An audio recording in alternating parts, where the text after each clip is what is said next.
Hi there.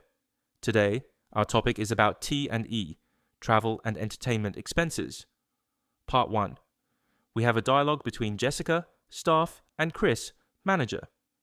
After this conversation, we shall analyze the fact, discuss for any control deficiencies, and how to tackle these. Here is the conversation. Hi, boss. TGIF. Let's eat something good for today's lunch. I have a very decent restaurant to recommend, though it is a bit more expensive. Let's go and try it. Arriving at the restaurant. Wow, 700 Hong Kong dollars per person. I really cannot afford it. Don't worry. Let's consider this as our business meeting. You paid and claimed, and I shall approve it. Then pass to accounts department with objectives stated, and they will reimburse to you as T&E expenses. That's a good idea. At the office. Hi, boss. I have prepared the T&E claim form for your approval. No problem, by the way. You need to mention this meal expenses is for business. Okay, done. Approved. Then pass to accounts department for reimbursement. Thanks.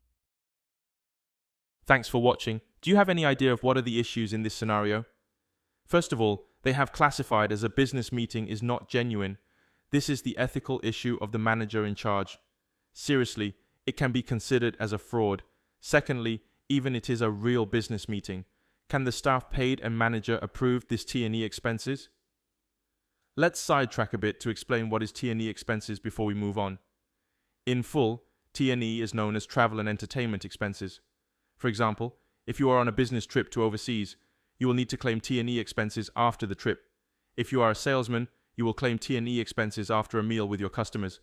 If you are a team leader, if the company allows, you are eligible to claim T&E expenses after a team building activity or a meal with your team. Sometimes, a manager might claim working lunch expenses with team members if they are spending their lunchtime with team members to discuss business matters. In the above scenario, if the business meeting is genuine, the meals can be claimed as T&E expenses. However, the issue is who should pay and claim for this. For internal control purposes, there should be an internal policy about claiming of T&E expenses. If there are 2 or more employees in a particular meal, the highest level in this meal should be paying and claiming for this expenses. The highest level in this meals shall complete the T&E claim form and pass on to the authorized person for review and approval before passing to accounts department for reimbursement.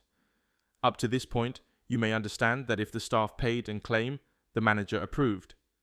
Then, there will not be a third person to review the expenses independently.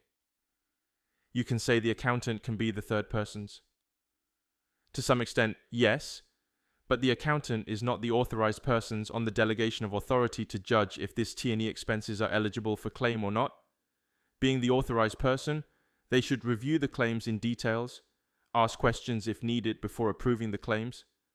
On the other hand, accountants should also play an active role in checking for compliance to the T&E policy. These are the proper controls that should be in place for T&E expenses.